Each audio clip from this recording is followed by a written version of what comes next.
Berita Al-Hijrah 24 jam menit akhir 6 Februari, pujuk warga emas ke surau ada muslihat. Juga kebenaran makan di premis restoran akan dibincang bersama MKN.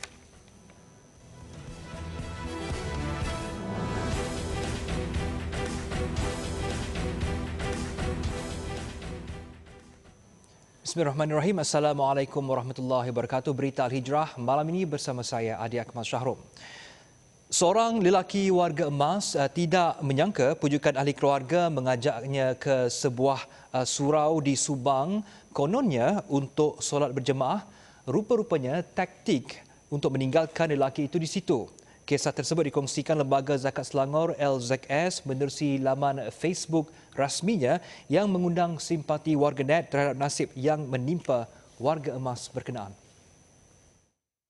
Menurut LZS, lelaki tersebut tidak mempunyai zuriat kerana belum berkahwin dan beliau dijaga oleh anak saudaranya. Bagaimanapun, sejak kesihatan lelaki itu semakin merosot, ditambah pula suasana tidak menentu berikutan penguatkuasaan Perintah Kawalan Pergerakan PKP, ahli keluarga yang menjaga lelaki ini tekad meninggalkannya di sebuah surau. Menurut LZS, pakaian lelaki itu juga telah siap diletakkan di dalam beg untuk kegunaannya.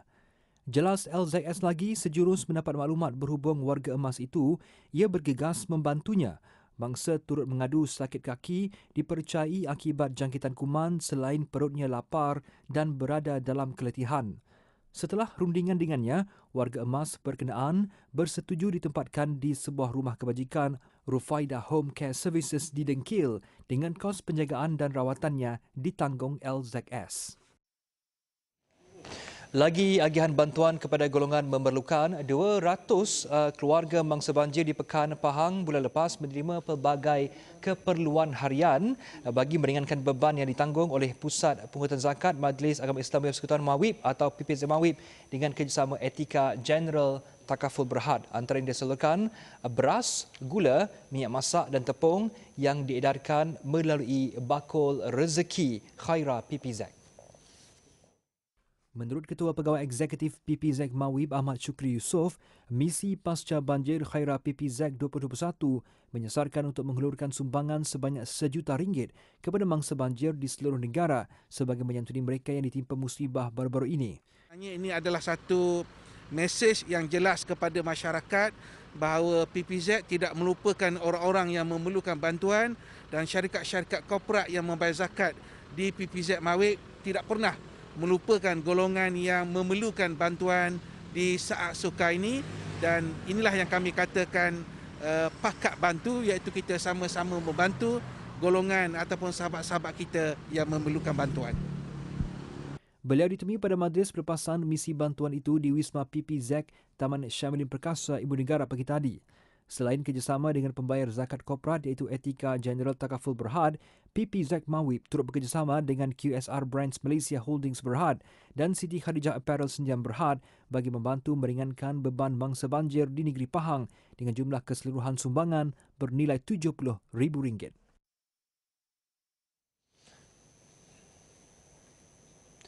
Sementara itu, Agensi Agama Persekutuan Istiqamah membantu mana-mana pihak yang memerlukan. Siang tadi, Yayasan Dakwah Islamiah Malaysia YADI menghulurkan sumbangan sebanyak RM15,000 kepada mangsa kebakaran bagi tujuan pembinaan semula rumah yang telah musnah di jilat api. Yang di-Pertua Yadim, Ustaz Nasaruddin Hassan meluangkan masa 30 minit melihat sendiri kemusnahan rumah, pada masa sama turut menyampaikan sumbangan wang tunai RM2,000 beserta barangan keperluan. Dan saya cuba juga untuk dapatkan lagi daripada agensi-agensi lain. Cuma saya anggap sekurang-kurang pun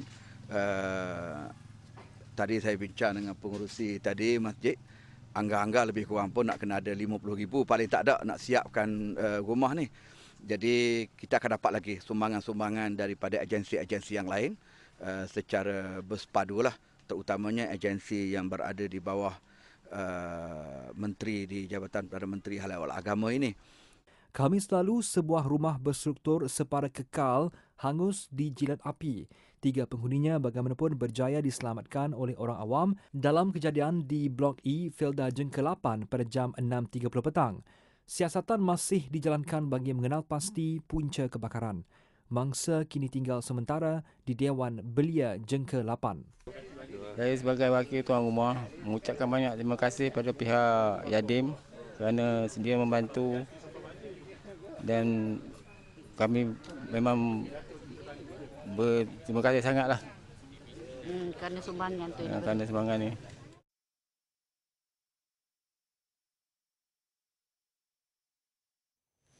Kurangnya kefahaman tentang bagaimana institusi zakat berfungsi dan beroperasi punca wujudnya salah faham dan persepsi negatif terhadap institusi itu akhir-akhir ini.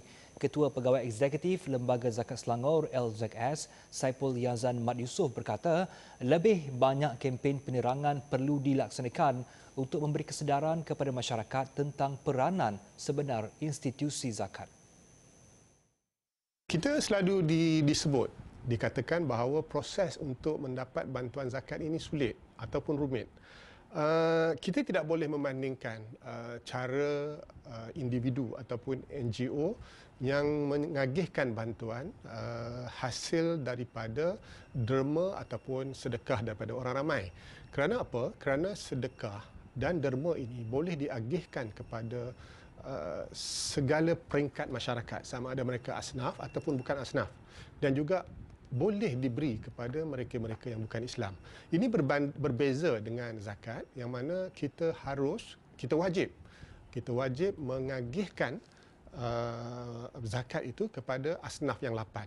Dan apabila wang derma ataupun wang sedekah ini diagihkan, mereka tidak tertakluk kepada prosedur fatwa dan juga jawatan garis panduan yang disediakan oleh zakat untuk cara pengagihan wang zakat. LZS sebagai contoh telah menyediakan banyak saluran kepada golongan yang memerlukan bantuan. Terdapat lebih 2,000 orang penolong amil karyah dari kira-kira 500 masjid di seluruh Selangor yang sentiasa menerima dan mengesan asnaf di kawasan masing-masing.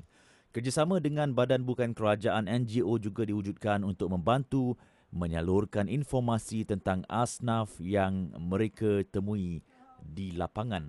Dan juga kita ada satu pasukan khas yang mana apabila kita mendapat laporan tertentu, kita akan terus menghantar pasukan yang disebut sebagai pasukan Skuad Sadina Omar.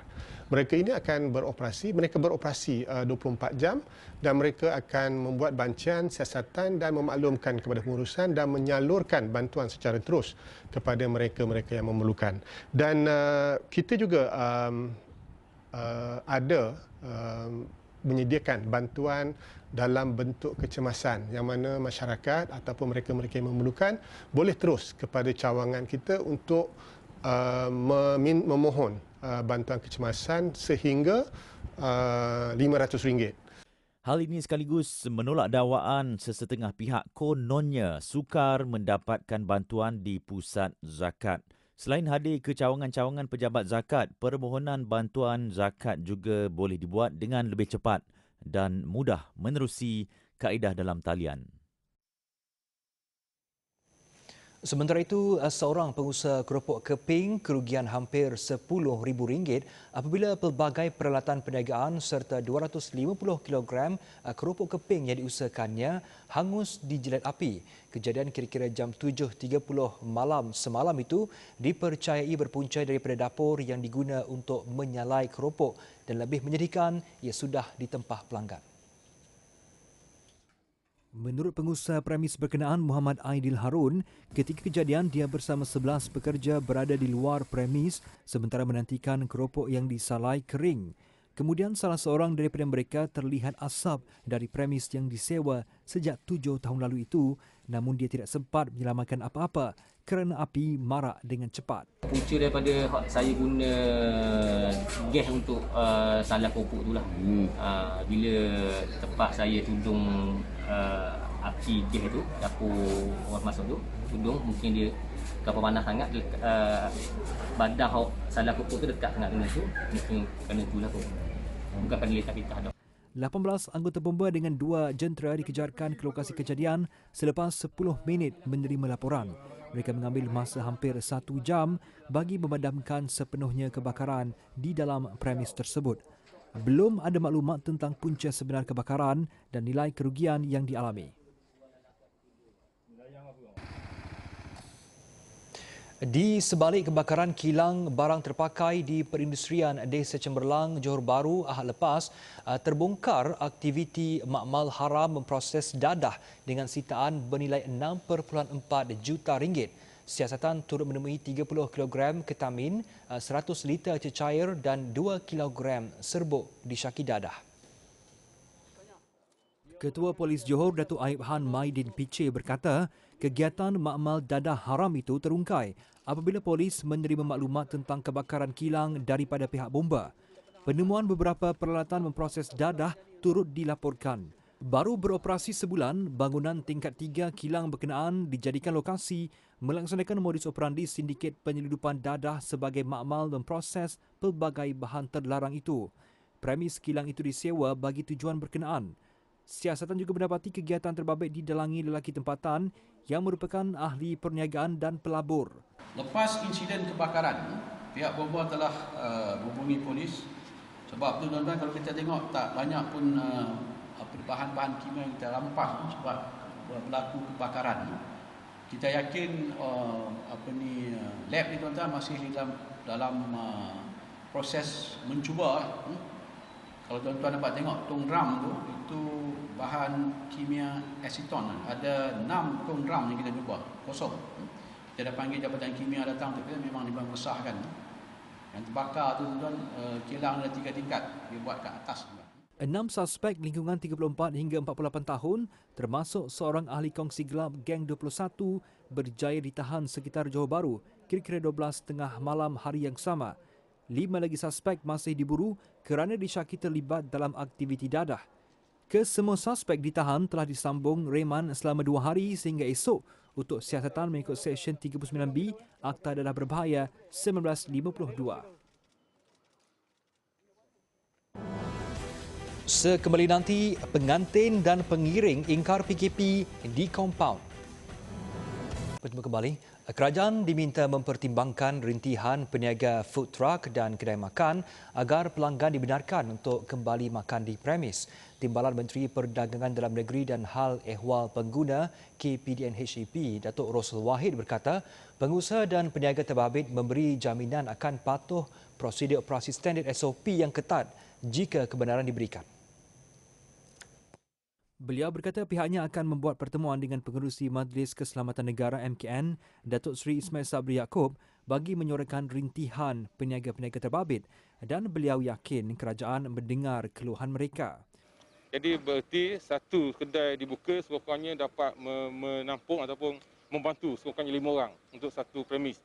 Jadi ini satu benda yang saya rasa perlu diteliti dan mereka beri jaminan bahawa jika digunakan mereka akan mengikut SOP walaupun seketat mana sekalipun.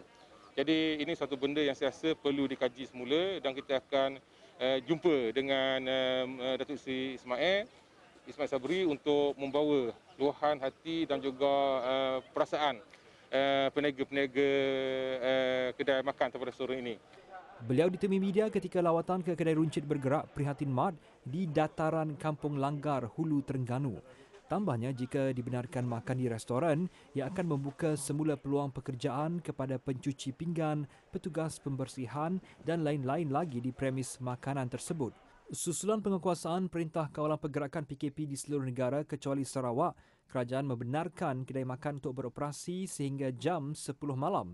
Ia bagaimanapun tertakluk kepada perkhidmatan pembungkusan, penghantaran dan pandu lalu sahaja. Padah keluar beramai-ramai untuk sesi fotografi luar atau outdoor photoshoot. Sepasang pengantin baru bersama 17 pengiring di Kedah ditahan selepas didapati melanggar prosedur operasi standard SOP Perintah Kawalan Pergerakan PKP Rabu lalu. Kesemuanya ditahan sepasukan polis yang kebetulan melakukan pemantauan di kawasan tersebut. Ketua Polis Daerah Langkawi, Superintenden Syahriman Asyari berkata, kejadian disedari apabila sepasang pengantin bersama pengiring dilihat sedang leka bergambar kenangan berdekatan sungai di kawasan Taman Nilam. Kesemua 19 individu termasuk pasangan pengantin berusia lingkungan 18 hingga 28 tahun di kompaun RM1,000 setiap seorang atas kesalahan melanggar PKP. Terdahulu, tular di media sosial satu video berdurasi 22 saat menunjukkan kesemuanya yang berpakaian sedondon ditahan polis.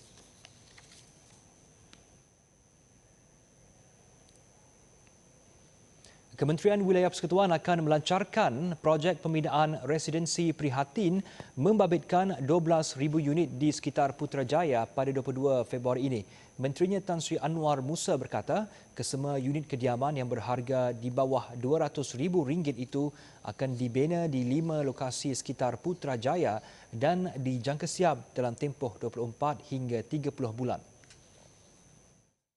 Katanya 12,000 unit kediaman itu adalah projek perintis residensi prihatin sebelum ia diteruskan di Labuan dan Kuala Lumpur membabitkan 9 lokasi keseluruhannya.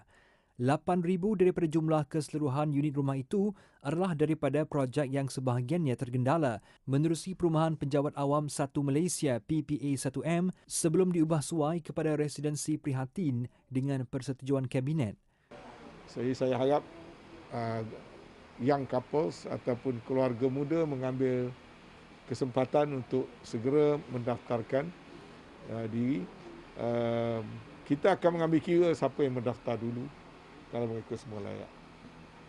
3 bilik 3 bilik, 2 bilik air dengan keluasan lantai kira-kira 750 kaki persegi sesuai untuk keluarga muda ini. Mengulas lanjut katanya, kekitangan awam dan golongan muda yang sudah berkeluarga dengan pendapatan isi rumah RM5,000 antara kriteria utama untuk memiliki kediaman 3 bilik dan 2 bilik air itu. Mereka yang gagal membeli rumah menerusi program rumah wilayah yang berharga RM300,000 juga dialu-alukan untuk memohon residensi prihatin ini. Permohonan residensi prihatin ini boleh dibuat melalui portal Kementerian Wilayah Persekutuan KWP yang akan dibuka pada 23 Februari depan. Kempen Hari Pengumpulan E-Waste akan dilancarkan hujung bulan ini sebagai usaha memberi kesedaran kepada umum tentang perebusan sisa barangan elektrik dan elektronik atau e-sisa yang boleh memberi kesan negatif kepada kesihatan dan alam sekitar. Menerusinya, Jabatan Alam Sekitar JAS menyesarkan untuk mengumpul 100 tan metrik e-sisa daripada isi rumah sepanjang tahun ini menerusi kempen yang akan dilaksanakan pada Sabtu minggu terakhir setiap bulan itu. Memetik bernama Ketua Pengarah JAS Nurlin Jaafar berkata, menerusi kempen berkenaan, orang ramai boleh menghantar barangan elektrik dan elektronik yang tidak boleh digunakan lagi ke 123 pusat pengumpulan dan 21 kemudahan pemerolehan kembali yang berdaftar dengan jabatan tersebut di seluruh negara. Barangan yang boleh diserahkan termasuk telefon bimbit, penyaman udara, mesin basuh dan peti ais. Bagaimanapun memenangkan penguasaan PKP ketika ini, JAS menyarankan orang ramai supaya mengumpulkan dahulu barangan di rumah. Pusat pengumpulan juga akan menyediakan insentif seperti voucher diskaun pembelian barangan elektrik.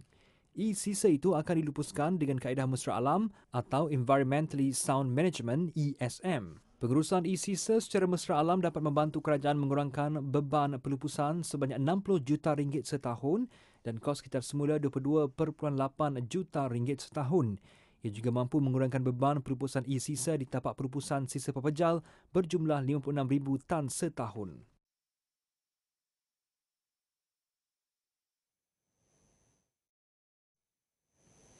Dan berikut ikuti paparan harga emas semasa yang dibawakan khas oleh Makmur Gold.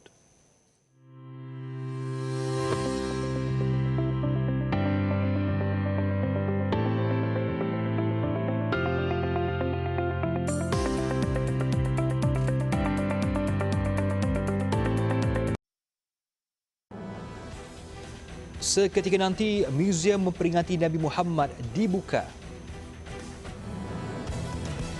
Kembali, Arab Saudi mengalu-alukan kenyataan Presiden Amerika Syarikat Joe Biden baru-baru ini bahawa Washington komited bekerjasama dengan Riyadh dalam mempertahankan kedaulatan negara itu dan menangani ancaman yang didepani, khususnya persengketaan dengan kumpulan pengganas di Yemen.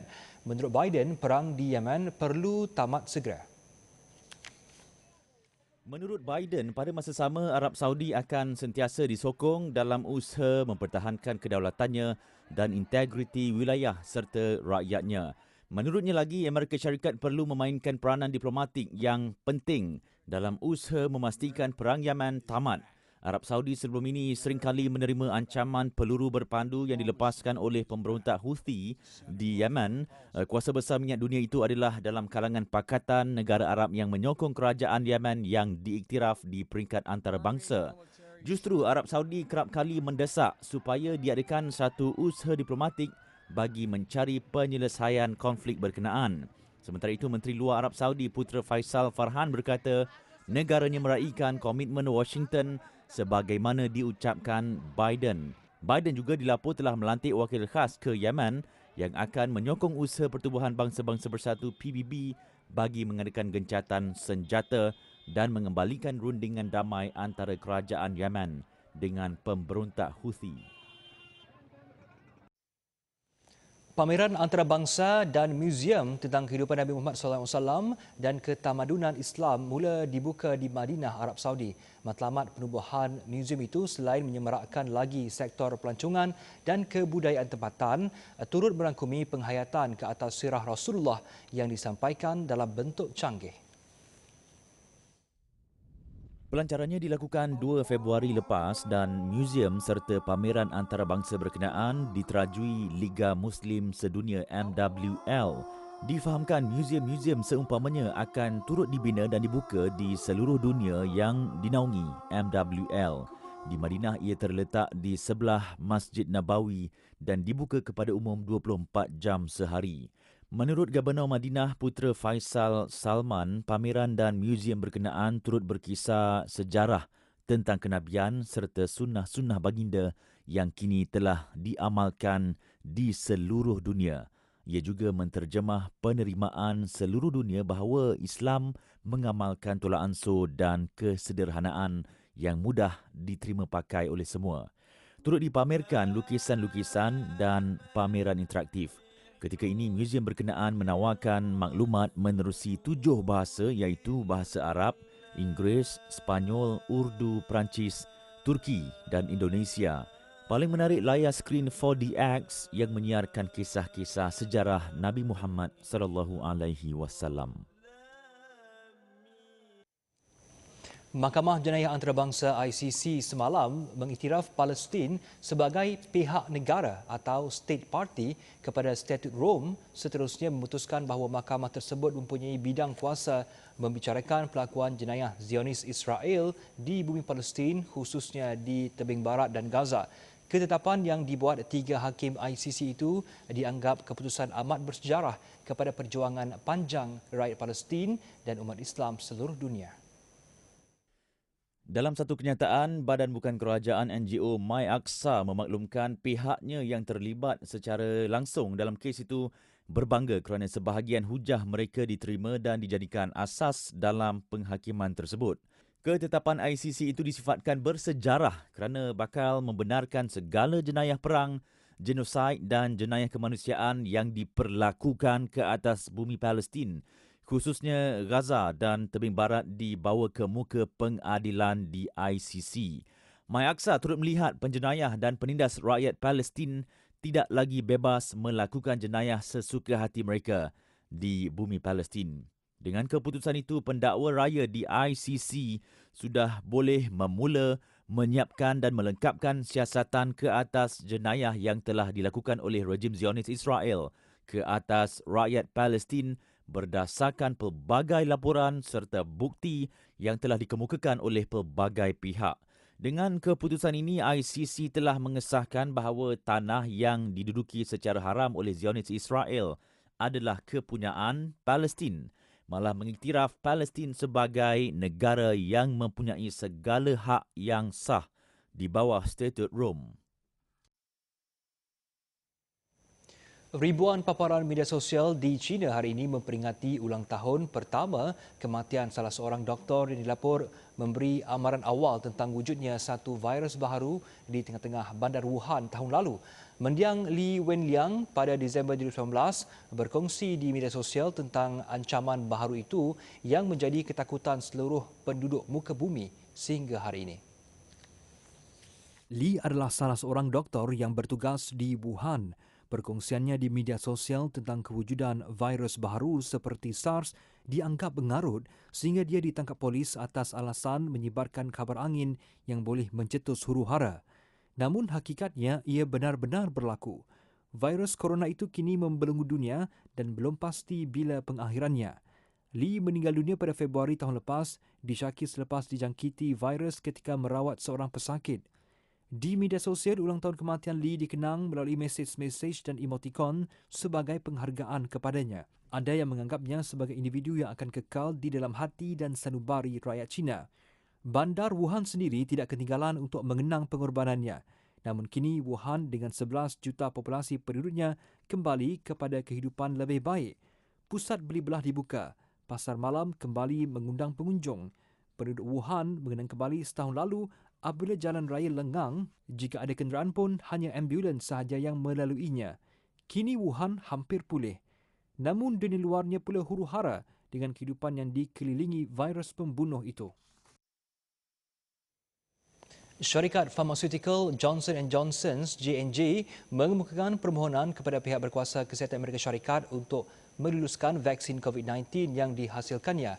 Proses itu dijangka memakan masa beberapa minggu dan sekiranya berjaya, vaksin berkenaan menjadi yang ketiga mendapat kelulusan AS selepas Pfizer-BioNTech dan Moderna. Permohonan itu dikemukakan anak syarikat J&J Janssen Biotech kepada Pentadbiran Makanan dan Ubat-ubatan FDA untuk mendapatkan kelulusan penggunaan kecemasan bagi vaksin COVID-19 tersebut. Vaksin baharu itu memiliki kelebihan dari segi logistik, iaitu boleh disimpan pada suhu peti sejuk berbanding peti beku khas, sekaligus memudahkan proses pengagihan, malah hanya 1 dos diperlukan. Sementara itu, Jawatan Kuasa Penasihat Vaksin di bawah FDA dijangka bersidang dan meneliti data daripada ujian klinikal vaksin berkenaan. Sebelum ini, proses terbabit mengambil masa 3 minggu bagi vaksin Pfizer-BioNTech dan Moderna, tetapi kali ini dijangka lebih cepat. Minggu lepas, J&J mengumumkan keberkesanan 66% secara keseluruhan dan 85% berkesan dalam mencegah keadaan kritikal disebabkan virus berkenaan. Ia hasil keputusan pertama ujian klinikal yang dijalankan ke atas hampir 44,000 orang di 8 negara.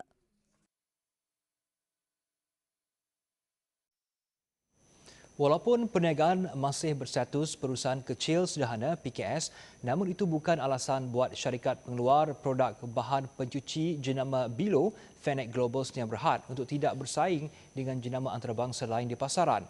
Bagi mereka, tiada istilah tidak boleh atau malu di dalam kamus syarikat tersebut dalam memastikan mereka dapat bertahan di pasaran tempatan maupun luar negara. Menurut pengarah urusannya, Norina Abdul Hamid, semasa awal penubuhan syarikatnya pada 2015, mereka kurang yakin dengan kebolehpasaran produk Bilo. Namun setelah berada di pasaran, mereka tidak menyangka produk Bilo mendapat sambutan pengguna. Kami dah 5 tahun. InsyaAllah kami nak berakar lagi dalam dalam masa tempoh 5 tahun. Matlamat kami adalah untuk menyebarkan lagi produk Bilo agar dapat di setiap daerah, di setiap negeri, dan juga untuk jangka masa panjang sedikit lagi kami berhasrat untuk mengeksport jenama Bilo ke kawasan Asia Tenggara. Biarlah dia bermula daripada di Malaysia dan kita eksport ke luar negara. Itu insya-Allah dalam perancangan kami. Jelasnya mungkin pun Bilo kini sudah banyak permintaan, mereka tetap menjaga kualiti selain meletakkan harga yang berpatutan. Antara produk Bilo yang berada di pasaran adalah pencuci pinggan mangkuk jenis paste dan cecair, sabun tangan, cecair pembasmi kuman serta cecair peluntur. Menjelang pertengahan tahun ini, syarikat Fennec Global akan mengeluarkan lagi produk baru untuk memenuhi keperluan para pelanggannya.